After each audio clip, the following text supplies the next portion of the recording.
Hello नमस्ते most welcome आप सभी का। उम्मीद है सब लोग बिल्कुल बढ़िया होंगे। तो स्टार्ट करते हैं आज के सेशन। और आंध्र प्रदेश के विशाखापट्टनम में किस समुद्र तट ने हाल ही में प्रतिष्ठित ब्लू फ्लैग प्रमाणन प्राप्त किया है? तो हमारा राइट आंसर कौन सा है? ऋषिकोंडा बीच इज द राइट आंसर। देखो हमारे देश से आपको क्या लगता है? देखो 13 नामित कर रखे हमने कि भाई इन 13 में से हमारे को किसी भी एक तट को मिल सकता है। तो कितनों को मिला हुआ है? 8 को मिला हुआ है। 13 हमारे समुद्र तट हैं जो हमने नामित कर रखे हैं। किसके लिए? ब्लू फ्लैग के लिए। ठीक है भाई, उसमें से 13 में से 8 को मिला हुआ है। उसमें से एक हमारा ये भी है ऋषिकोंडा बीच। ठीक है भाई, क्लियर है? दुनिया में ऐसे कितने हैं बीच जो इस ब्लू फ्लैग में आते हैं?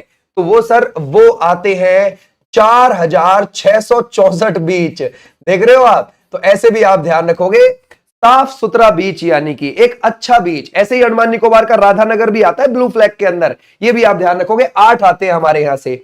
ओके, आ जाओ भी नेक्स्ट पर। नेक्स्ट देखते हैं। बोलता है राष्ट्रीय पंचायती राज दिवस कब मनाया जाता है? जरा बताओ क्या लगाओगे? हम कौन सा देख रहे हैं? पंचायती राज दिवस को देख रहे हैं। ठीक है भाई, ये जो पंचायती राज दिवस है इसको आप कब मनाते हो? ये आप 24 अप्रैल को मनाते हैं। तो हमारा राइट आंसर क्या हो जाएगा? 24 अप्रैल। अच्छा, अगर हम देखें 73वां संविधान संशोधन 1992 को देखें तो इससे क्या हुआ था? इससे हमारी पंचायतों को कानूनी दर्जा दिया गया था। और ये लागू कब हो गया था? है ना भाई, ये लागू जो हुआ है ये हुआ है 24 अप्रैल को। है ना, ध्यान रखोगे। अगले साल जाके, है ना भाई, 1993 में। ये भी आप ध्यान रखोगे। ठीक है भाई, क्लियर हो जाएगा? तो इसलिए हमें ये इंपॉर्टेंट है, ये बात ध्यान रखना। हमारा राइट आंसर क्या हो जाएगा? ये वाले बच्चे बिल्कुल बिल्कुल ठीक है। तो 73वां संविधान संशोधन 1992, पंचायतों को कानूनी दर्जा दिया, लागू हुआ 24 अप्रैल 1993 में जाके। ठीक है, तो हमारा राइट आंसर क्या हो जाएगा? ये वाले भाई बिल्कुल ठीक। तो पंचायती राज दिवस हम 24 अप्रैल 2010 से मना रहे हैं। कब से? 2010 से। बोलते हैं निम्नलिखित में से किसने जलियांवाला बाग घटना पर जांच समिति का नेतृत्व किया है? जरा बताओ क्या लगाओगे? अगर हम देखें जलियांवाला बाग को देखते हैं हम। ठीक है भाई, जलियांवाला बाग ये कब हुआ था? भाई ये जो हत्याकांड था ये था 13 अप्रैल 1919 का। है ना भाई, ध्यान रखोगे 1919। क्या था कि शांति से जनता धरना दे रही थी। जनरल डायर ने गोलियां बरसवाई उस जनता के ऊपर और 1000 से ज्यादा लोगों की डेथ हो गई। लेकिन उसके बाद बनी हंटर आयोग। ठीक है भाई, ये हंटर आयोग, ये कमीशन बना। इसकी रिपोर्ट के आधार पर केवल बताया गया कि 379 लोगों की डेथ हुई। तो हमारा राइट आंसर क्या हो जाएगा? ये वाले बच्चे बिल्कुल ठीक। इस हंटर आयोग में 3 भारतीय भी थे, जैसे चिमनलाल शीतलवाड़ थे। चिमनलाल शीतलवाड़ थे, ये भी आप ध्यान रखोगे, शीतलवाड़। है ना भाई, सुल्तान अहमद थे, सुल्तान अहमद। है ना भाई, और जगत नारायण, ये भी आप ध्यान रखोगे, जगत नारायण। है ना भाई, क्लियर हो जाएगा? समझ गए? 3 भारतीय भी थे लेकिन इनकी नहीं चली थी कुछ खास। तो हमारा राइट आंसर क्या हो जाएगा? ये हंटर आयोग। ठीक है भाई, क्लियर हो जाएगा? आ जाओ नेक्स्ट पर। बोलता है जलियांवाला बाग हत्याकांड पर कांग्रेस जांच समिति। देखो कांग्रेस ने भी अपनी तरफ से कमेटी बनाई थी। हंटर आयोग अंग्रेजों की तरफ से बना था, है ना? और ये जो बनी थी कांग्रेस की तरफ से, इसमें भी तो चेक करना चाहिए कि भाई सच सच बात क्या है। तो कांग्रेस जांच समिति की रिपोर्ट तैयार करने का। नेक्स्ट पर बोलता है poverty and un British rule in India. ये जो पुस्तक है ये किस वर्ष प्रकाशित हुई थी? 1901 में हुई थी। कहां पर हुई थी? लंदन में हुई थी। किसकी पुस्तक है? दादाभाई नौरोजी की है। दादाभाई नौरोजी की हो जाएगी। ये भी आप ध्यान रखोगे, दादाभाई नौरोजी। है ना, क्लियर हो जाएगा? समझ गए? अच्छा, दादाभाई नौरोजी ने यह बताया कि भाई अंग्रेज कहीं ना कहीं लूट रहे हैं इंडियंस को, और उन्होंने धन की निकासी का सिद्धांत भी दिया। यानी कि अंग्रेज कच्चा माल यहां से ले जा रहे हैं और उसको अपने देश में पकाते हैं, कुछ चीज उससे बनाते हैं और उसे इंडिया में बेच जाते हैं। ओके, तो भारत का धन बाहर जा रहा है कहीं ना कहीं। दादाभाई नौरोजी ये एक पारसी व्यापारी थे। ये क्या थे? एक पारसी व्यापारी थे। ओके, और ब्रिटिश पार्लियामेंट में, है ना, चुनाव जीतकर पहुंचने वाले पहले भारतीय भी थे। 1825 में इनका जन्म हुआ था। और इन्होंने एक न्यूज़पेपर भी चलाया था, रस्त गफ्तार। और ये कब चलाया है रस्त गफ्तार? 1851 में चलाया है। ठीक है भाई, तो ऐसे आप ध्यान रखोगे। हमारा राइट आंसर है। इन्होंने ईस्ट इंडिया एसोसिएशन की स्थापना भी करी थी, है ना? अगर आप देखोगे ईस्ट इंडिया एसोसिएशन की स्थापना भी इन्होंने करी है। ये भी आप ध्यान रखोगे। और वो कब करी है? वो करी है 1867 में, ऐसे भी ध्यान रख सकते हैं। आज भी नेक्स्ट पर बोलता है, इनको दादा भाई नौरोजी को grand old man of India भी बोलते हैं, ठीक है भाई। मालगुडी डेज ये किसके द्वारा लिखी गई है? आर के नारायण के द्वारा लिखी गई है ना। और स्वामी एंड फ्रेंड भी इन्हीं के द्वारा लिखी गई है, स्वामी एंड फ्रेंड, ये भी आप ध्यान रखोगे, ठीक है भाई, क्लियर हो जाएगा। इनको 1964 में क्या मिला था? पद्मा भूषण अवार्ड मिला था, और साल 2000 में पद्मा विभूषण अवार्ड भी मिला है, पद्मा विभूषण अवार्ड भी मिला है। तो हमारा राइट आंसर कौन सा है? आर के Narayan is the right answer. बोलते हैं अशोक द्वारा महाबोधि मंदिर पूरी तरीके से ये बनवाया गया था। कब? ये किससे बनवाया गया है? ईंटों से बनवाया गया है। किसने बनवाया है? सम्राट अशोक ने बनवाया है। कहां पर आपको ये देखने को मिलेगा? बिहार में जाएंगे हम, बिहार के गयाजी जिले में जाएंगे, वहां पर आपको बोध गया देखने को मिलेगा, मंदिर देखने को मिल जाएगा जो ईंटों से बनवाया गया था, ठीक है भाई। और ये आपको निरंजना या पुनपुन नदी के किनारे देखने को मिल जाएगा, और ये पीपल के वृक्ष के नीचे, पीपल के वृक्ष के नीचे आपको देखने को मिल जाएगा ये, क्योंकि वहीं पर आपको पीपल का वृक्ष देखने को मिलेगा जिसे महाबोधि वृक्ष बोलते हैं। उसी वृक्ष के नीचे भगवान बुद्ध को ज्ञान की प्राप्ति भी हुई थी, उसी वृक्ष के नीचे आपको ये मंदिर भी देखने को मिल जाएगा, ठीक है। तो ऐसे भी आप ध्यान रखोगे। हमारा राइट आंसर है ये वाले बच्चे, बिल्कुल ठीक है। आ जाओ नेक्स्ट पर। 61वां संवैधानिक संशोधन अधिनियम किससे संबंधित है? देखो 61वां संविधान संशोधन 1988 है ना भाई। ये लागू कब हुआ है? ये लागू हुआ है 28 मार्च में जाके 1989 में। तो ये भी आप ध्यान रखोगे, ठीक है भाई, क्लियर हो जाएगा। और इसमें क्या था कि मतदान की आयु 21 से कम करके 18 वर्ष कर दी गई थी। तो हमारा राइट आंसर हो जाएगा ये। कौन थे प्रधानमंत्री जब ये आया था? उस समय पर थे राजीव गांधी जी, याद रखोगे, राजीव गांधी जी थे उस समय पर प्रधानमंत्री।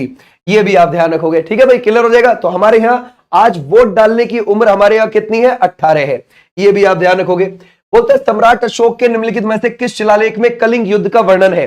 देखो ये जो अशोक था ये मौर्य साम्राज्य से संबंधित था। मौर्य साम्राज्य की नींव 0 से 322 वर्ष पहले किसने रख दी थी? सम्राट, है ना भाई, ध्यान रखोगे, सम्राट चंद्रगुप्त मौर्य, ऐसे भी आप ध्यान रखोगे, चंद्रगुप्त मौर्य ने। अब ये जो चंद्रगुप्त मौर्य था इसने अपनी माता मूर के नाम पर रखी थी इस वंश की नींव, और धनानंद की हत्या करके इस वंश की नींव रखी थी इसने, ठीक है भाई। अच्छा, ये कब गद्दी पे बैठ गया? 322 बीसी में। इसके बाद 297 बीसी में कौन गद्दी पर बैठा था? यहां पर बिंदुसार गद्दी पर बैठ गया था। 273 बीसी में वो अशोक बैठ गया था, और अशोक ने जो अपना राज्याभिषेक करवाया है वो 269 बीसी में करवाया है। यानी कि गद्दी पे तो कुछ समय पहले ही बैठ गया था, राज्याभिषेक थोड़े टाइम बाद करवाया है, और हम 0 से पहले वर्ष की बातों को कर रहे हैं तो उल्टा चलते हैं उसमें ईयर, ये ध्यान रखना। तो हमारा राइट आंसर क्या हुआ? अब देखो ये क्या है, 269 बीसी में राज्याभिषेक हो गया, 261 बीसी में यानी राज्याभिषेक के 8वें वर्ष जाकर इसने कलिंग पर आक्रमण कर दिया, और इसके 13वें शिलालेख में इस बात का वर्णन है। इसके कितने प्रमुख टोटल अगर आप देखोगे, बिल्कुल देखो प्रमुख टोटल कितने थे? प्रमुख थे टोटल 14, और सभी को लगाएं तो वो टोटल है 33। ये भी आप ध्यान रखोगे, ठीक है भाई, क्लियर हो जाएगा। अगर हम देखें भाई इसके सारे बिल्कुल कितने हैं तो वो 33 है, और प्रमुख को देखें तो वो 14 है, ठीक है भाई, क्लियर हो जाएगा। और अगर हम देखें इसके स्तंभ वाले कितने हैं? स्तंभ वाले हैं 7, ये भी आप ध्यान रखोगे, ठीक है भाई, क्लियर हो जाएगा। तो ऐसे ध्यान रखना है, क्लियर हो जाएगा सर। स्तंभ वाले 7, प्रमुख है 14, और याद रखोगे टोटल है 33। ज्यादातर इसके शिलालेखों की भाषा क्या होती थी? भाषा हुआ करती थी प्राकृत, लिपि क्या हुआ करती थी? ब्रह्मी, ऐसे भी आप ध्यान रखोगे। आ जाओ नेक्स्ट पर। प्लासी का युद्ध के बीच लड़ा गया। प्लासी का युद्ध कब लड़ा गया सर? 1757 में। किस किस के बीच? सिराजुद्दौला और ब्रिटिश सेना। ब्रिटिश सेना जीत गई थी। सिराजुद्दौला जो था ये बंगाल का नवाब था, ठीक है, और इसका हुआ ब्रिटिश सेना से सामना। ब्रिटिश सेना को क्लाइव संभाल रहा था, क्लाइव जीत गया, क्योंकि क्लाइव ने दिमाग लगाया, इसके सेनापति को पहले ही अपनी तरफ कर लिया। किसके? सिराजुद्दौला का सेनापति था मीर जाफर, उसको पहले ही अपनी तरफ मिला लिया। बगैर लड़े ही मीर जाफर युद्ध के मैदान से आ गया, क्योंकि मिल गया था अंग्रेजों से वो पहले ही जाके। ओके, और इसके बाद गद्दी पे कौन बैठ गया? सिराजुद्दौला के बाद बंगाल का नवाब अंग्रेजों ने किसको बना दिया? मीर जाफर को। कहा भाई जाफर तूने हमारा साथ दिया है, कम कर तू ही बन जा अगला नवाब, ठीक है। तो ऐसे भी आप ध्यान रख सकते हो। और मीर जाफर के बाद कौन बना था? मीर कासिम, ये भी आप ध्यान रखना, ठीक है भाई। आ जाओ नेक्स्ट पर। त्रिपुरा की खर्ची पूजा के महीने में मनाई जाती है? कौन सी है भाई? अगर हम देखें ये हम देख रहे हैं त्रिपुरा की खर्ची पूजा के बारे में। ये मनाई जाती है जुलाई अगस्त के महीने में और ये कितने दिन चलती है? 7 दिन चलती है और इसमें 14 देवी देवताओं की पूजा होती है।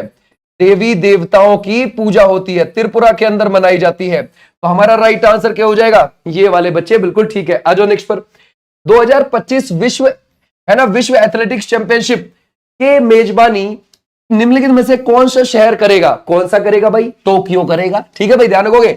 और ये कब होगी? ये सितंबर में होगी। ये बात ध्यान रखोगे। ठीक है भाई, सितंबर में होगी। और कहां पर होगी? ये टोक्यो में होगी। टोक्यो कहां की राजधानी है? जापान की है। ऐसे आप ध्यान रखोगे, हमारा राइट आंसर हो जाएगा। ये वाले बच्चे बिल्कुल ठीक है। बोलते हैं मानव विकास रिपोर्ट पहली बार कब प्रकाशित की गई थी? HDI, जरा बताओ। ह्यूमन डेवलपमेंट इंडेक्स कौन जारी करता है? UNDP करता है, यूनाइटेड नेशन डेवलपमेंट प्रोग्राम। 1965 में UNDP की स्थापना हुई है, हेडक्वार्टर है न्यूयॉर्क के अंदर। तो UNDP जारी करता है HDI को। HDI सबसे पहले 1990 में आई थी और HDI पहली वाली किसने तैयार करी थी? ध्यान रखोगे, पाकिस्तान के अर्थशास्त्री, ध्यान रखोगे, महबूब उल हक। ठीक है भाई, महबूब उल हक और साथ में थे अमर्त्य सेन। याद रखोगे, अमर्त्य सेन।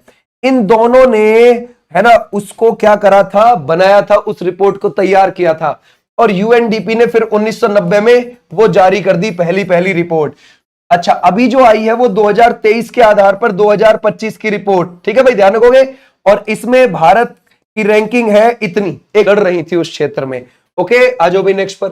भारत का सबसे दक्षिणी छोर इंदिरा पॉइंट, ये आपको किस द्वीप पर मिलेगा? देखो भाई, वो मिलेगा आपको ग्रेट निकोबार पर। यहां पर आपको देखने को मिलेगा ग्रेट निकोबार पर, है ना। उसका नाम है इंदिरा पॉइंट या फिर पिग्मेलियन पॉइंट। वो तो बिल्कुल दक्षिणतम पॉइंट है, लेकिन सिर्फ हम इस मुख्य भूमि का दक्षिण पॉइंट बोले तो वो है केप कमोरिन। याद रखोगे, केप कमोरिन, जो आपको कहां पर देखने को मिलता है? वो मिलेगा आपको कन्याकुमारी के पास। तो यहां से ना अलग अलग क्वेश्चन ऐसे बन जाता है, मुख्य भूमि का दक्षिण पॉइंट बताओ या फिर बिल्कुल भारत का दक्षिणतम पॉइंट बताओ। ठीक है, तो ध्यान रखना है। और भारत का सबसे पश्चिमी बिंदु कौन सा है? गुहार मोती, कच्छ में पड़ता है, गुजरात में। सबसे पूर्वी बिंदु भारत का कौन सा है? किबुथु, अरुणाचल प्रदेश में। सबसे उत्तरी पॉइंट कौन सा पड़ेगा? इंदिरा कोल पड़ेगा, लद्दाख में अभी वो। ठीक है भाई, तो ऐसे आप ध्यान रखोगे। आज नेक्स्ट पर बोलता है मुख्य रूप से तेलंगाना में मनाए जाने वाले फूलों के त्योहार को है ना किस नाम से जाना जाता है? जरा बताओ भाई। फुलाइच तो हिमाचल प्रदेश में है, फूलदेई उत्तराखंड के अंदर है, कजरी आपको यूपी में देखने को मिल जाएगा और बथुकम्मा आपको तेलंगाना में देखने को मिल जाएगा। कहां पर देखने को मिल जाएगा? तेलंगाना के अंदर। ठीक है, क्लियर हो जाएगा। तो हमारा राइट आंसर कौन सा हो जाएगा? ये तेलंगाना में अगर हम देखें, तेलंगाना 2 जून 2014 को बना था, उस समय का 29वां राज्य। अभी तो हमारे पास 28 ही राज्य है। क्यों? क्योंकि 2019 में जम्मू कश्मीर से स्टेटहुड का दर्जा छीन लिया गया। और अगर हम देखें भाई, यहां के CM कौन है तेलंगाना के? वो है रेवंत रेड्डी। रेवंत रेड्डी हो जाएंगे, ऐसे भी आप ध्यान रखोगे। ठीक है, आ जाओ नेक्स्ट पर। बोलता है खोला मिर्च ने किस राज्य की GI टैग प्राप्त किया था? किस राज्य से किया था भाई? गोवा से। ठीक है भाई, और भारत का टारगेट है कि उसके पास 10,000 GI टैग होने चाहिए 2030 तक। समझ गए? 2030 तक होने चाहिए। तो हमारा राइट आंसर हो जाएगा गोवा। बोलता है मुंबई इंडियंस की कप्तान कौन थी जिसने महिला प्रीमियर लीग 2025 का खिताब जीता? तो अगर हम देखें, हमारा राइट आंसर कौन है? हरमनप्रीत कौर। देखो, ये जो वुमेन प्रीमियर लीग है ना, अब तक ये 3 बार हुई है और वुमेन प्रीमियर लीग सबसे पहले 2023 में हुई थी, इसको मुंबई जीत गई थी। ठीक है भाई, और 2024 में हुई, इसको RCB की महिलाएं जीत गईं, और 2025 में हुई, इसको फिर से मुंबई की महिलाएं जीत गईं, और तीनों बार फाइनल में दिल्ली हारी है। ओके भाई, दिल्ली हारी है तीनों बार फाइनल में। और RCB की कप्तान है स्मृति मंदाना। याद रखोगे, स्मृति मंदाना। और मुंबई की कैप्टन कौन? ये ध्यान रखोगे, हरमनप्रीत कौर मुंबई की कैप्टन। ठीक है, अगर हम यूं देखें कि सर इस बार जो फाइनल हुआ ये कहां हुआ? ये हुआ है मुंबई के ही अंदर। कौन से स्टेडियम में हुआ? बेबॉर्न में। बेबॉर्न क्रिकेट स्टेडियम मुंबई के अंदर हुआ। और इसमें जीत किसकी हुई? है ना, मुंबई की टीम की हुई।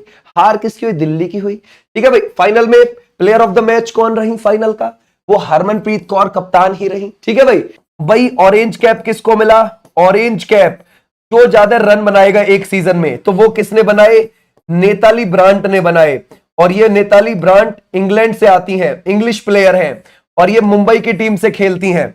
अच्छा, पर्पल कैप अगर हम देखें, पर्पल कैप जो ज्यादा विकेट लेता है एक सीजन में, तो वो किसको मिला? अमेली कैर को। अमेली कैर कहां से आती है? न्यूजीलैंड से आती हैं। किस टीम के लिए खेलती हैं? वुमेन प्रीमियर लीग में, मुंबई के लिए, है ना भाई। ऐसे भी आप ध्यान रखोगे। बोलता है किस देश को फीफा विश्व कप 2034 की मेजबानी के लिए नामित किया गया है? जरा बताओ क्या लगाओगे? अगर हम देखें, हमारा राइट आंसर वो है मोरक्को, स्पेन, पुर्तगाल, सऊदी अरेबिया। तो Saudi Arabia is the right answer. देखो 2022 वाला तो कतर में हुआ था भाई, ठीक है, कतर के दोहा में हुआ था। अब जो 2026 वाला है वो कहां होगा? मैक्सिको में होगा, कनाडा में होगा, यूएसए में होगा, ठीक है भाई। उसके बाद जो 2030 वाला है वो 3 महाद्वीप के 6 देशों में होगा। कैसे? जैसे कि पुर्तगाल और स्पेन, पुर्तगाल और स्पेन में होगा। ये पुर्तगाल और स्पेन कहां पर पड़ते हैं? ये पड़ते हैं यूरोप में, याद रखोगे। उसके बाद ये मोरक्को में होगा, और मोरक्को आपको कहां पर देखने को मिलेगा? मोरक्को है अफ्रीका के अंदर, ठीक है। ओके भाई, तो कितने हो गए? 1 2 3 देश हो गए, 2 महाद्वीप हो गए यहां तक। उसके बाद दक्षिण अमेरिका महाद्वीप के 3 देशों में होगा, जैसे कि उरुग्वे है, पराग्वे है और अर्जेंटीना है, ठीक है भाई, अर्जेंटीना। तो ये साउथ अमेरिका महाद्वीप के 3 देश है। तो 3 तो महाद्वीप है, यूरोप, अफ्रीका और साउथ अमेरिका, और ये 6 देश है जो इधर है। तो ये ऐसे आपने ध्यान रखना है, ठीक है। क्लियर हो जाएगा? क्लियर है यहां तक? ऐसे भी आप ध्यान रखोगे। और 2034 का होगा सऊदी अरेबिया में। बोलता है भारत के राष्ट्रपति निर्णय लेने के संबंध में अपने कार्यकारी कार्यों का प्रयोग कैसे करते हैं? जरा बताओ कैसे करते हैं? राष्ट्रपति प्रधानमंत्री और केंद्रीय मंत्रिपरिषद की सलाह पर विचार करते हैं। बिल्कुल ठीक, आर्टिकल 74, ठीक है भाई। इसमें बोला हुआ है कि राष्ट्रपति की सलाह के लिए मंत्रिपरिषद होगी, जिसका हेड कौन होगा? प्रधानमंत्री होगा। ओके भाई, आ जाओ नेक्स्ट पर। विनायक दामोदर सावरकर द्वारा स्थापित किस गुप्त संगठन ने ब्रिटिश शासन के खिलाफ सशस्त्र क्रांति का प्रचार किया? तो वो है अभिनव भारत। देखो ये जो अभिनव भारत है, ये पहले किस नाम से बना था? मित्र मेला के नाम से। कब बना था? 1899 में बना था, राइट बात है। और इसी को, ये कहां पर बना था? नासिक के अंदर। और इसी को आगे जाके 1904 में क्या कर दिया गया? इसको अभिनव भारत कर दिया गया, ठीक है भाई, अभिनव भारत। ये विनायक दामोदर सावरकर यानी कि वीडी सावरकर और उनके भाई गणेश सावरकर, इन दोनों ने मिलकर मित्र मेला की स्थापना करी थी। आगे चल के इसको अभिनव भारत कर दिया गया, ठीक है भाई। अनुशीलन समिति 1902 बंगाल में बहुत ज्यादा एक्टिव थी। गदर पार्टी 1913, है ना, अमेरिका से भारत की आजादी की लड़ाई लड़ रहे थे। और ये कौन है? HSRA। ये HSRA कब बना है? 1928 में बना है, दिल्ली के फिरोज शाह कोटला में, और चंद्रशेखर आजाद जी ने इसकी स्थापना करी थी। ओके भाई, आ जाओ नेक्स्ट पर। उत्तर भारतीय वास्तुकला को क्या कहते हैं? उत्तर भारत में जो हिमालय से लेकर विंध्य पर्वतमाला के बीच में मंदिर वास्तुकला है वो कौन सी है? नागर शैली है। मध्य भारत में बेसर शैली चलती है और दक्षिण भारत में द्रविड़ शैली के मंदिर आपको देखने को मिल जाएंगे। आ जाओ नेक्स्ट पर। भारत में थियोसॉफिकल सोसाइटी का पहला मुख्यालय कहां था? देखो थियोसॉफिकल सोसाइटी की अगर हम बात करें तो ये थियोसॉफिकल सोसाइटी 1875 में बनी है। कहां पर? न्यूयॉर्क के अंदर। ओके, और इसकी स्थापना किसने करी थी? वो करी थी मैडम ब्लावास्की, मैडम ब्लावास्की और हेनरी ऑलकट, ठीक है भाई, ध्यान रखोगे, हेनरी ऑलकट, इन्होंने करी है, ठीक है भाई, क्लियर हो जाएगा। अब भारत में इसकी ब्रांच ये कब खोली गई? 1882 में, है ना। और ये अडियार मद्रास के अंदर, याद रखोगे, मद्रास अडियार के अंदर खोली गई है। ये भी आप ध्यान रखो, किसने खोली थी? एनी बेसेंट ने। ओके भाई, एनी बेसेंट ने, ये भी आप ध्यान रखोगे। आ जाओ नेक्स्ट पर। बोलता है कुमुदनी रजनीकांत लाखिया को 2025 में उनके किस क्षेत्र में योगदान के लिए पद्म विभूषण से सम्मानित किया गया? तो हमारा राइट आंसर हो जाएगा, क्या हम कला लगा सकते हैं? बिल्कुल ठीक है। 1982 में इनको क्या मिला था? संगीत नाटक अकेडमी पुरस्कार। ओके भाई, क्लियर हो जाएगा। और 1987 में इनको मिला था पद्मश्री। और अगर हम देखेंगे 2010 में मिला था इनको पद्मा भूषण, और 2025 में मिला इनको पद्मा विभूषण, और 2025 में ही इनका निधन भी हो गया। ये भी आप ध्यान रखोगे। ये कथक से संबंधित थी। कथक उत्तर प्रदेश का क्या है? शास्त्रीय नृत्य। आज भी नेक्स्ट पर। हरिशैन जो था वो दरबारी कवि थे, किसके? वो थे समुद्रगुप्त के। समुद्रगुप्त ये गुप्त वंश का राजा था और चंद्रगुप्त फर्स्ट का बेटा था। चंद्रगुप्त फर्स्ट का बेटा, ये भी आप ध्यान रखोगे। क्लियर हो जाएगा। इसको विंसेंट स्मिथ ने भारत का नेपोलियन बोला है। और ये जो हरिशैन दरबारी, समुद्रगुप्त ने हरिशैन से ये बोला कि तू मेरे बारे में अच्छी अच्छी चीजों को लिख। ठीक है भाई, ध्यान रखोगे, मेरे बारे में अच्छी अच्छी चीजों को लिख। जो प्रयागराज का प्रयाग प्रशस्ति है उस पर संस्कृत भाषा में मेरी गाथाओं को लिख। तो इसने लिखा। ठीक है भाई, तो वो जो प्रयागराज का प्रयाग प्रशस्ति है ना, वो सम्राट अशोक से भी जुड़ा हुआ है, अकबर बीरबल जहांगीर से भी जुड़ा हुआ है और इससे भी जुड़ा हुआ है। ठीक है भाई, ऐसे भी आप ध्यान रखोगे। विश्व की सबसे बड़ी एकल शिला संरचना कैलाश मंदिर निम्नलिखित में से किस गुफा में आपको स्थित लगती है? तो यह है एलोरा की गुफाओं में। एलोरा की जो गुफाएं हैं ये कितनी है? 34 गुफाएं हैं। 34 में से जो 16वें नंबर की है वहां आपको कैलाशनाथ मंदिर देखने को मिल जाएगा। और हमेशा ध्यान रखना, ये महाराष्ट्र के संभाजी नगर में आपको देखने को मिलेंगी। अजंता की कितनी है? 29 गुफाएं हैं, ये भी महाराष्ट्र के संभाजी नगर में है।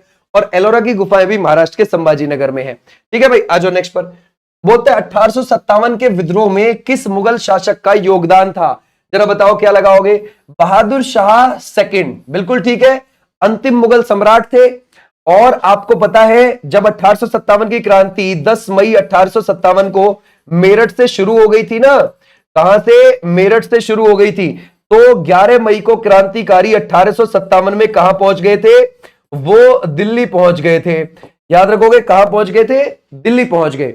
और जब वो दिल्ली पहुंच गए तो दिल्ली में जाके पूरी क्रांति का नेता बहादुर शाह सेकंड को, यानी कि बहादुर शाह जफर को, जिसको हम जफर भी बोलते थे क्योंकि जफर के नाम से कविताएं लिखता था। ओके, तो इसको चुन लिया गया। अब ये तो बहुत बुजुर्ग था, तो वास्तव में नेतृत्व किसके पास था? बख्त खां के पास था। तो हमारा राइट आंसर हो जाएगा ये। हालांकि इसको 1858 में ही अंग्रेजों ने यहां से निकाल दिया और रंगून भेज दिया था। रंगून म्यांमार के अंदर पड़ता है, अब जिसको अब यंगून बोलते हैं। वहां इसकी 1862 में क्या हो गई? डेथ हो गई थी। ओके भाई, क्लियर हो जाएगा, मृत्यु हो गई थी इसके वहां पर। आज भी नेक्स्ट पर बोलता है भारत के किस राज्य ने 2015 के भारत के राष्ट्रीय खेलों की मेजबानी की? जरा बताओ क्या लगाओगे? क्या आप लगाओगे गोवा है? नहीं तो Haryana, no, Kerala is the right answer. 2015 में नेशनल गेम्स कहां पर हुए? केरल में। और अभी 38वें नंबर के जो हुए हैं 2025 में, वो कहां पर हुए हैं? उत्तराखंड के अंदर। और जो है ना भाई 39वें नंबर के होंगे 2027 में, वो मेघालय में होंगे। है ना भाई, कहां होंगे? मेघालय के अंदर। ऐसे भी आप ध्यान रखोगे। तो हमारा राइट आंसर कौन सा जाएगा? Kerala is the right answer. जब ये सबसे पहले शुरू हुए थे तो 1924 में किस नाम से हुए थे? Akhil Bharatiya Olympic game, Akhil Bharatiya Olympic खेल के नाम से शुरू हुए थे। समझ गए भाई, है ना। और ये उस समय पर लाहौर में हुए थे। कहां पर हुए थे? लाहौर में। और ये इसी नाम से 1938 तक 8वें नंबर तक कोलकाता के अंदर, समझ गए भाई, इसी नाम से होते रहे। उन्होंने अपना पहला उपदेश कहां दिया? सारनाथ में दिया था। 5 ब्राह्मणों को दिया था। राइट बात है। सारनाथ आपको कहां पर मिल जाएगा? वहां धमेक स्तूप भी है। और ये कहां पर मिल जाएगा? बनारस के पास। ओके, तो हमारा राइट आंसर हो जाएगा ये वाले बच्चे, बिल्कुल ठीक है। निम्नलिखित में से बोलता है किसे तमिलनाडु में नववर्ष के रूप में जाना जाता है? तमिलनाडु के नववर्ष के रूप में पोंगल को नहीं, Punthadu is the right answer. Okay भाई, ध्यान रखोगे, पुंथाडु। पोंगल तमिलनाडु में 4 दिन का मनाया जाता है, जनवरी में। उगादी आपको मनाया जाता है जैसे कि तेलंगाना के अंदर, कर्नाटक के अंदर, आंध्र प्रदेश के अंदर, वहां का नववर्ष है ये। ठीक है भाई। और अगर हम देखें ओणम अगर हम देखें तो ये मनाया जाता है केरल में 10 दिन का। केरल में 10 दिन का मनाया जाता है। आ जाओ नेक्स्ट पर।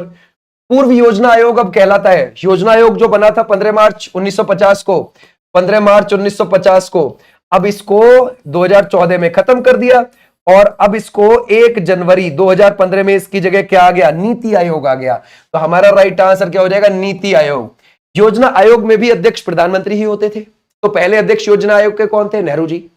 और अगर आप देखोगे ये जो बना है 1 जनवरी 2015 को, है ना भाई, तो इसके भी अध्यक्ष कौन है? प्रधानमंत्री ही। और कौन है जब से ये बना है? नीति आयोग के अध्यक्ष मोदी जी। ये भी आप ध्यान रखोगे। ठीक है भाई, तो हमारा राइट आंसर हो जाएगा ये। नीति आयोग के उपाध्यक्ष कौन है अभी? सुमन बेरी। और सीईओ बीवीआर सुब्रमण्यम है। आ जाओ नेक्स्ट पर। ओलंपिक खेलों में मैराथन स्वर्ण पदक जीतने वाले पहले अमेरिकी पुरुष एथलीट कौन थे? थॉमस हिक्स थे। कब जीत गए थे? 1904 में, है ना भाई, गोल्ड मेडल। और ये हुए कहां थे 1904 में? सेंट लुइस में हुए थे, अमेरिका के अंदर ओलंपिक्स। ठीक है भाई, ध्यान रखोगे। सेंट लुइस दुनिया की सबसे बड़ी मक्का की मंडी है और ये मिसिसिपी और मैसोरी नदी के संगम पर बसा हुआ शहर है अमेरिका के अंदर। ठीक है भाई, आ जाओ नेक्स्ट पर। बोलते हैं शिवाजी को छत्रपति के रूप में किस वर्ष ताज पहनाया गया था? तो सर अगर हम देखें हमारा राइट आंसर को जो है ये हो जाएगा 1674। कहां पर उन्होंने ये छत्रपति की उपाधि धारण करी थी?